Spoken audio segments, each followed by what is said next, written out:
হত্যা, হামলা ও গ্রেপ্তারের প্রতিবাদ সহ ৯ দফা দাবিতে মার্চ ফর জাস্টিস কর্মসূচি নিয়ে আবারও রাজপথে নেমেছে কোটা সংস্কার আন্দোলনকারীরা। কয়েক জেলায় ধাওয়া ও পুলিশের বাধার মুখেও পড়েন বিক্ষোভকারীরা।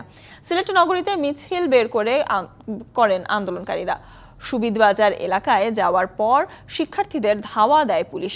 টিয়ারশেল ছুড়ে ছত্রভঙ্গ করার চেষ্টা করা হয়, তবে বাধা উপেক্ষা করে মিছিল নিয়ে সামনে এগিয়ে যায় আন্দোলনকারীরা। অন্যদিকে পূর্ব ঘোষণা অনুযায়ী চট্টগ্রামের আদালত প্রাঙ্গণে অবস্থান নিয়েছেন শিক্ষার্থীরা। বেলা ১১টার দিকে আদালত প্রাঙ্গণে ঢুকতে গেলে বাধা দেয় পুলিশ।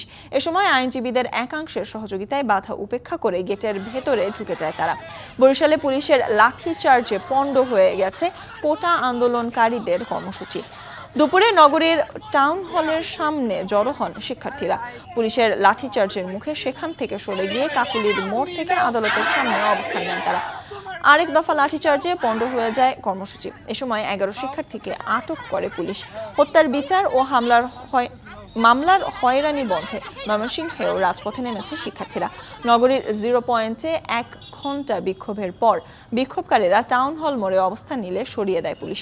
এদিকে দিনাজপুরের কেন্দ্রীয় শহীদ মিনার চত্বরে সমাবেশ করার চেষ্টা করলে ৯ শিক্ষার্থী ও ১ জন অভিভাবককে আটক করা হয়।